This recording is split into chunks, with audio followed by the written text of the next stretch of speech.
Lyra Massey coming to you live on Labor Day. Sorry I didn't get back to you earlier in the week, but I was just feeling severely antisocial, even for social media, which is by myself. If we'll just get right into it, no reason to explain all of that funness. Sabina, we were going to talk about her, and I was going to start with home life. We're going to talk about her mom, sister, father, friends, and activities she likes. Let's see, how do I get to Sabina? Sabina is just an 18-year-old. I made her 18 for reasons of what will happen later. I really just didn't want to go through that whole, that's not appropriate, and I had my personal feelings with it. For her home life, she lives with her mom in an apartment. Her sister is about a year and a half older than her and lives with some roommates. She graduated the year before. The relationship she has with her mom is kind of close to what I had when I was around that age. The mom is working or just doesn't have it in her to really be an overprotective or active mom anymore. She's tired of it. Kid's 18. She's basically like, you know how to take care of yourself. I'm not going to worry about you. You're responsible enough. And for the most part, it is true. Sabina knows how to get along without her mom, and knows how to cook, knows how to clean, knows how to take care of herself in the house to help her mom out. Her sister and her have the standard sibling rivalry. Forgive me, I have bad pronunciation issues. And, you know, this is a little bit more aggressive, more like the good evil child. The older sister, Melanie, is the evil child in the relationship. She's assertive, she's had boyfriends, she's had friends, she snuck out. She did all the fun stuff that kids do, or some kids do, not all of them. And she beats up on Sabina a little bit, normal behavior. Then there's the father, Mark. He is an absent father. He lives in Scottsdale, the town over. I didn't really write much about him because I felt that it was important to lack the father figure in the story, kind of like the Roman might be not like a father figure, but she needs to have that absence, and I think that kind of helps with how she goes forward in life and what she finds attractive. And her friends, she's got friends that are high school friends, they're school friends, they're after school friends. She enjoys hanging out with them, they're fun. But I don't think she has a deep connection to any of them. Just she's not really a loner. She enjoys having friends. She enjoys having fun. It's just that I don't think she's kind of bonded with them. She feels comfortable with them. She goes and she talks to them. I guess I kind of try to relate it to how I was. I had friends. I enjoyed being with my friends, but I always had a little bit detachment just because I was like, it's just my personality. It's a little bit of detachment. I can't give it all of it away. And that's her. She enjoys going out, having fun. She doesn't have a car, so she's kind of stuck relying on friends or her mom or just walking where she wants to go. Back in the 70s, I think you walked a lot. It wasn't so much as, oh, you have to have a car. I mean, I'm sure it was, and if you had a car, you were cool, just as cool then as you are now, or when I was a teenager. But for the most part, I don't think many kids there had cars, and they did, they were borrowing it from their parents. So she relied on them for that. Kind of just I wanted to make it, this is normal, she's normal, there's nothing wrong with her, she's not antisocial, she's not a super social butterfly. She is, I think I just want to make her average, not super. I'm blending in. Just, I think you get it when you read it. She's just a well-adjusted person. She's not going to. She's not shooting to be like a shining star in the sky, and she's not aiming to be behind a rock where no one can see her. She just wants to live her life in the middle and be happy. I think she really just wants to be happy like the rest of us. So that's convoluted way to say. Just she's normal. She's figuring life out. She's figured out, I think, the social hierarchy of school. So with that, we'll go into her school life. With her subjects, we have biology in the morning, algebra after that, and we got some PE and social sciences in there, blah, blah, blah. I wrote her biology kind of like my class, a little different. I remember in biology, my science teacher did promise us if we made it in that class, he'd put us in whatever science class we wanted to be in after that. And for me, that was like, yes, I wanted to be in advanced. Goodness gracious, what was it? It was so long ago, and I have brain farts all the time. Basically, I wanted to dissect a pig. So I made sure I got an A in that class, so the next time I was doing science, I can dissect a pig. And that's what happened. It was interesting. I don't care for the smell of formaldehyde. It's gross. And so, nix any kind of medical person in the future.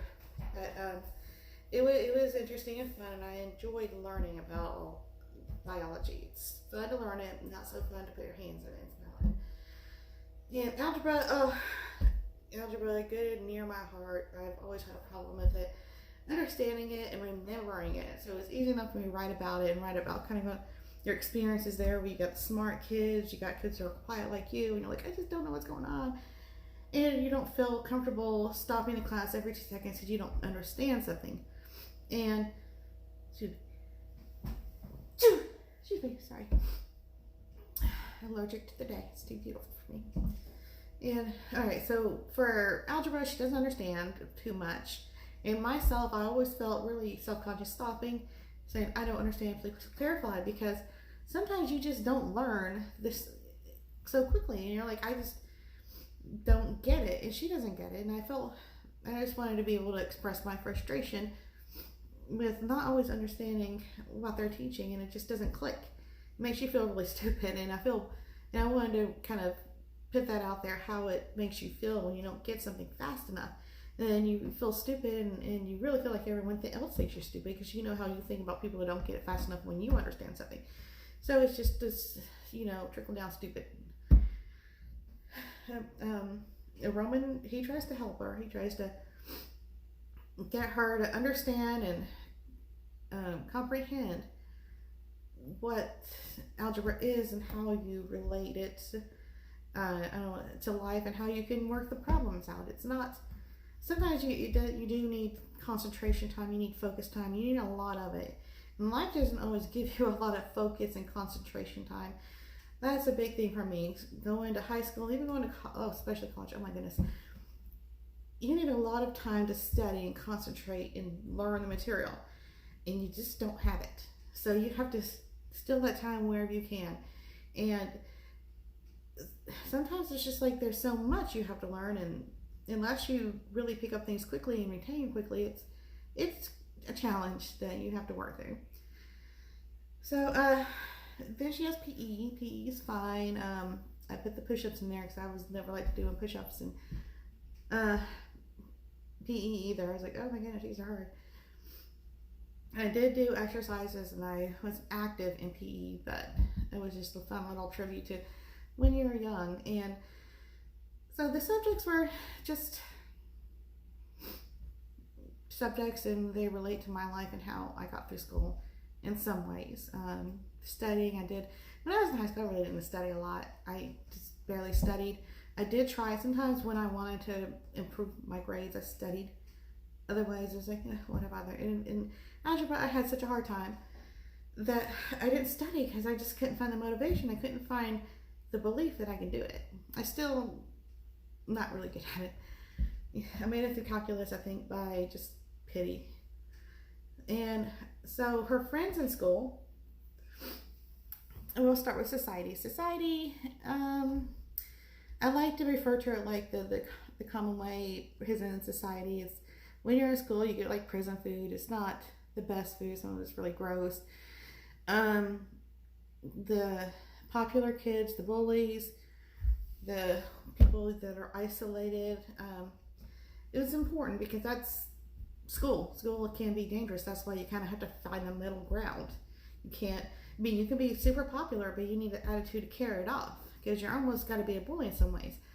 Now you can have the popular people that are super nice, but it's more of a.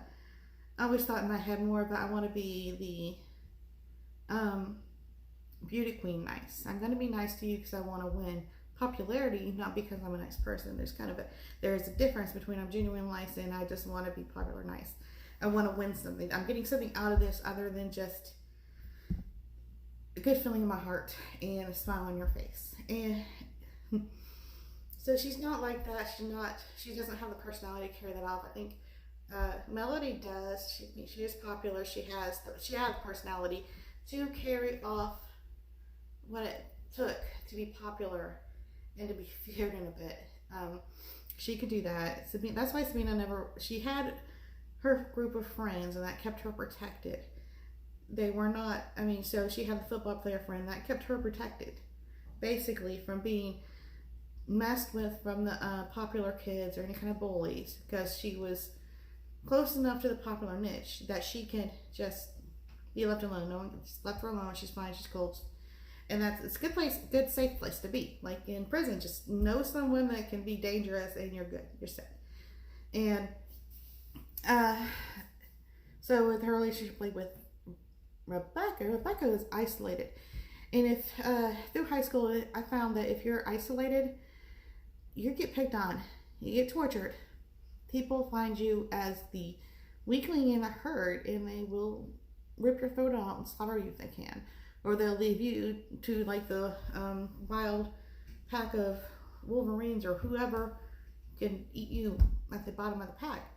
And the sad thing is, you don't have to be some weird loser. You can be a very normal person, but if for some reason you don't click with other personalities in that school and you don't have any friends and becomes isolated, they will pick on you. They will find you and they will torture you. So good times. And I showed that through the book with Sabina, and when she started losing her friends and kept her safe and protected from the outer rims of the society of high school. Now this doesn't have to be high school. This is middle school. Middle school is really brutal.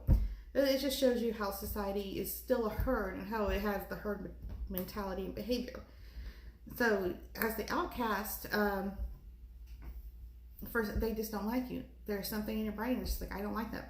It doesn't matter if you're not a bad person. They just like, I gotta kill them, or I just have to, they are wrong. For some reason, you're like, they are wrong.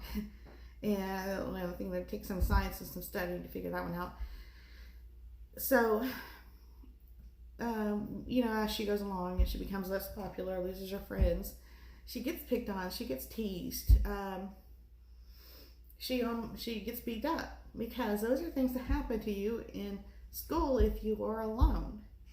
When her friend is Rebecca, and Rebecca herself is an isolated person, there's no protection there. She just has to learn to fight it on her own, and it's not always going to win. You will be punished. There's just no winning. You're going to be punished. So that's society. Like where she sat at lunch. She sat like this. She had a picnic table in the middle of the school by the lunch. She did not eat inside the lunch room. She ate outside, and that's a fun, nice place to be. You want to be outside. You want to play with your friends. You want some fresh air. And I loved to do that when I was in high school with my friends. We didn't eat inside the lunchroom. The lunchroom just smelled gross. Like any kind of fast food restaurant, they smell gross. So sitting outside, I hate to say it was a stigma of popularity or anything, but we're going to just kind of go to that general route. Like, this is the popular place to be. I think, these were all the kind of I know it's very just, cliche in a way, but It is what it is. And library. Oh, the good old library. Who went to the library when they were young? Not everyone. I think I went to the library a couple times. I do love the smell of libraries. Sabina, being a normal kid, did not go into the library. She didn't set foot in there. She didn't need anything. She didn't read it. She was too focused on being a young, energetic teenager. She wants to get out there and play. She wants to socialize. Her mind isn't, let's stick it to a book. Her mind is, let's go do stuff in it. She wanted to discover the world, not discover the world through a book. And I think that's a big difference and important. She wanted to discover the world through her eyes and her experiences. When you read a book, they are great. I love books. Now, when you're young and you're filling your head, you're learning life. Does life come to you in a book, or does it come to you from going outside your door? Yeah, but she goes in there, and it's a very nice, calming feeling to be in a library. And so she's like, "Oh, this is really a nice place. If you want solitude, that was where to go." So she met Roman there that once, and it kind of started really bonding their relationship because they got physically close. Now you're like, well, that was inappropriate, but when you're in a library, you're supposed to be quiet. So just that very basic closeness, just out of necessary, starts forging those bonds. It starts forging that connection because they were already getting close. But how do I explain closeness? Because you can be close to anyone and not form anything. But they're communicating and they're close and they are getting in trouble kind of, well, she's getting in trouble and Roman's kind of taking her side, understanding the issue. So it creates a bond. And I love talking about bonds because bonds are important. And if you can build them, it's a great experience. You feel like you're part of the group, truly. Not in the sense that Sabina feels with her friends where they just kind of go to school together and they found some common interest. A bond can be like a shared experience. Now, no school is a shared experience, but having gone to school and having formed real bonds over time with other people, when you go through something that's more physical and more demanding of you than just present in society and living through it, it creates a bigger bond. Like with my college friends, when we would go on extended field trips out in the world and do camping trips, we experience life differently outside of this classroom and outside of what is normal.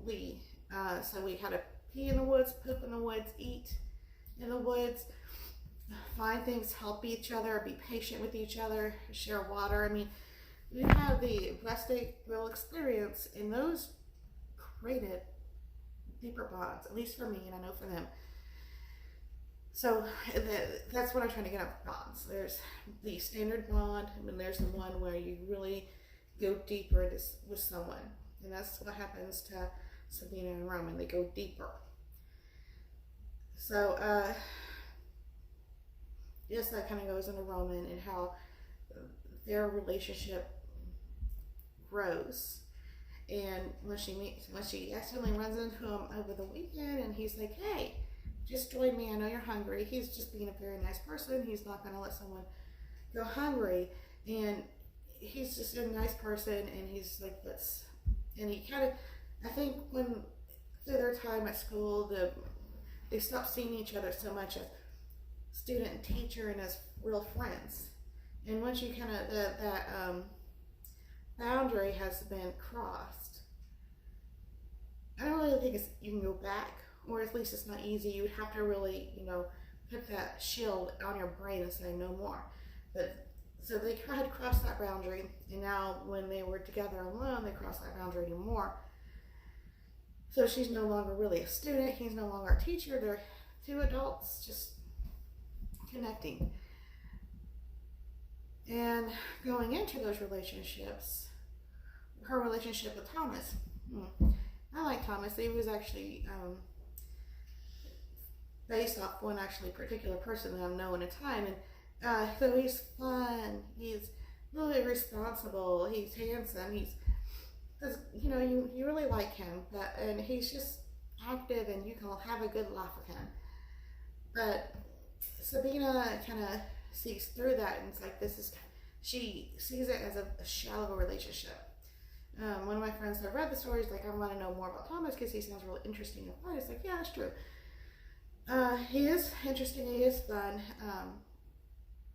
but he would have his own challenges, and Sabina wouldn't know how to handle that with him because she's mentally more mature than him, and she doesn't want the adventures he wants. So they're really not going on the same paths.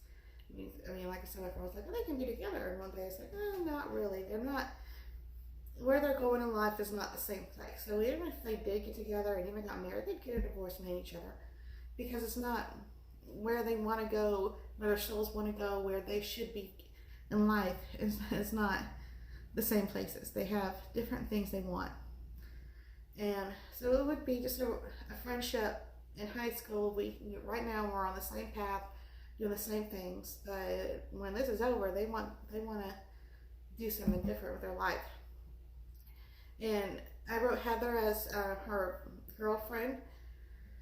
She had her friend Heather. I think that sometimes you need a girl to bond with, just talk whatever girls want to talk about.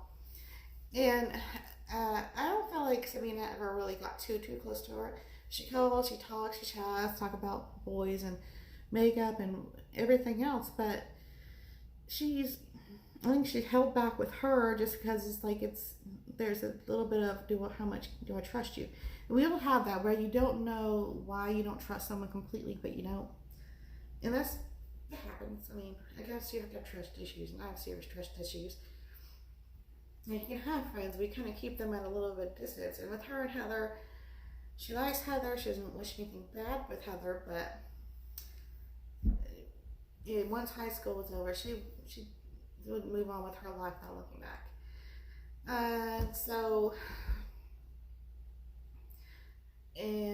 Well, I guess we should go back to, her random friends. She didn't really have many more friends than Thomas and Heather. I did write a character in that would be like a third friend, but we didn't really have much. I didn't have much to do with him because I was like, well, he's just there. I just took him out eventually because it's like, yeah, it's not. There's no point to him in the store because he doesn't really do anything. So Sabina doesn't really have that many friends. She's got enough to keep her safe, but she doesn't want a lot. She doesn't want an excessive amount and be like someone that has to juggle more friends, because if you see to the book, she kind of has not enough time for even 2 friends and trying to study. She's got a lot going on and time is short. So I think the 2 friends worked out well for her. And then I don't know, and Heather had more friends. And through Heather, Sabina would kind of have acquaintances. So she would not be left out of a group conversation. If she can go and join a group conversation, they won't kick her out. She would be fine. So I think it's just one of those, I'm happy I can kind of be alone, but if I feel like joining and talking, we can do that too. So that was her relationship with that. And let's see. I talked about that. I have a list. Let me get it out a little bit. It's over here. So I didn't really talk about the taboo of Sabina and Roman because I talked about the relationship and how it formed. And I don't think in the 70s it was as taboo as it would be today, definitely, as times change. And that's one of the reasons I wrote it in the 70s, was just because I was like, well, how much could someone accept it if it was written today as versus the 70s? Your mind has to accept what's going on. Sometimes it's just better to kind of manipulate the time frame just for that. I mean, the 70s was for many reasons, but that's one of them. And then let's see. Learning new things. Oh, that was important. Because one of the important things about moving on was with Sabina and her friends is she's learned what she could from them. And when she met Roman, she was learning new things. And through Roman, she can experience more life. And even Roman can experience new life with her. I mean, he had already learned a lot of things she was still learning. But together they can forge this path of the unknown. Whereas if she stayed where she was, she would learn new things, but it would be at a slower pace. It would be over time, and she probably wouldn't learn as much. I mean, I'm going to equate that to moving out of the city you were raised in. Because I learned that myself just by moving out of state and finding new friends, being away from your family, that you see things a little differently, and it's good because you learn new things. You should always be connected to your family, but it's also good to forge new bonds and relationships and kind of get out of that safety bubble and push forward, because you see more of the world, more things open up to you. And that's what happens with Sabina. I mean, her friends are great, but they too will learn different new things in their life, and depending on how much they want to learn and how much they like how things are now, they're gonna either choose to stay in their hometown or move on. So it's also about just growing. You have to leave the relationships behind that are not growing. They don't help you and don't serve you with growing your soul. And Roman and Sabina were able to grow their souls together in a interesting new way that kind of defies normal relationships. At least that's what I was going for. And then we can talk about general society. The town of Netzer, Georgia, is actually made up. There is no Netzer, Georgia, but it's an amalgamation of Douglasville and Noonan. Little mixtures of both of them. And I made my own town because of the bus thing. I don't know how many towns had buses running to and from. So I just I wanted my town where I can control everything. Not just like, okay, this is the town. I don't know what they did, and I didn't want to work my story around them. I wanted my story. This is controlling, I know, but sometimes you just gotta control things to make it work out. And I really wanted the bus. For some reason, I just needed a bus in there. And so the town of Netzer kind of goes insane. And it's not I don't want to show it in a way you're like, okay, this is demon control. They're not really like that. All Gil did was bring out that inner evil everyone's got. Usually you control it. Usually you ignore it. You can't say that a demon jumped on me and I did this, because sometimes it feels like maybe you are getting influenced. And it's hard to sometimes deny that inner evil that comes out. Sometimes you get so angry you want to just hurt someone, and most of us, you pull it back in, but sometimes you just let it go and it feels so good, but you hurt someone. So it's not always good. So the good town people in Netzer are just kind of are an exploration of your inner animal that can come out and hurt. And the herd mentality. Instead of like the school, you fit in so you can be part of the herd. Whereas once you walk out of that society and out of that herd, the pack will attack. And Sabina was actually, in almost a literal way with her soul, separated from that herd. They were no longer her herd, so they attacked. Interesting way of saying that. Gil, good old Gil. I like Gil. I put in on my Facebook today that why is Gil afraid of death? And that's, look into Sumerian history. You'll find that one out. We're all afraid of death in a way. I think myself, I am very afraid of death. And I guess through Gil, I can explore, why don't you want to die? And I didn't really go too much into it because he's there to kind of push Sabina into this new life, a new world. But Gil, why would Gil exist? Why is he even there? He should be dead. He should be not doing what he's doing. But so Gil is what happens when you don't accept your fate as a human. Is when you're like, oh, I'm going to do whatever I want. I'm going to fight what God gave me. I'm going to resist it, and I'm going to go do my own thing, my own way. We all feel like that with our parents, with society, with God, with everything. You want to do your own thing. Gil, he did it. He was like, I'm doing my thing. And it's cursed him. So with everything you do, there's a price. Either it's good or it's bad. And for Gil, he felt that the price was worth paying so that he doesn't have to die. Unfortunately, sometimes you gotta do something for someone you don't like, and he had to pay that price by finding someone that could accept the seed. And it took a while for him, so he had that life in him. But how do you it's not, he's not a vampire, it's nothing like that, but it's just about fearing death and not wanting to give up the life because there's so much to learn in life. And so how do you give that up when you're like, I haven't learned everything, I don't know everything? It's frustrating for me to not know everything. I want to know so much, and there's no time to learn it all. It's one of the reasons, I was liking this, because you just got so much you want to do, and there's no time to do it all. And if you want to do something adequately, it's going to take all your time. Then you get frustrated because you can't. It's very hard to do. That's life. It kind of just frustrating. You can't really do exactly what you want to do with the time you have. So the carnival people, they're an interesting bunch. They're more of the side that would be more adventurous and do things that are not so ordinary. And that's what I liked about them, is like they have their own society, and it's not the normal average, this is how we can live in a large population. They're a small population, so things are a little different. They can be free as they kind of allow each other or not.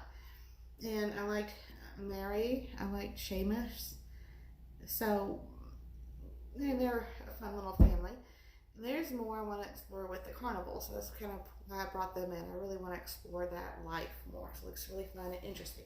I think it's going to be a lot of hard work and a lot of sacrifices, because you don't have the modern conveniences you could have if you lived in that larger society.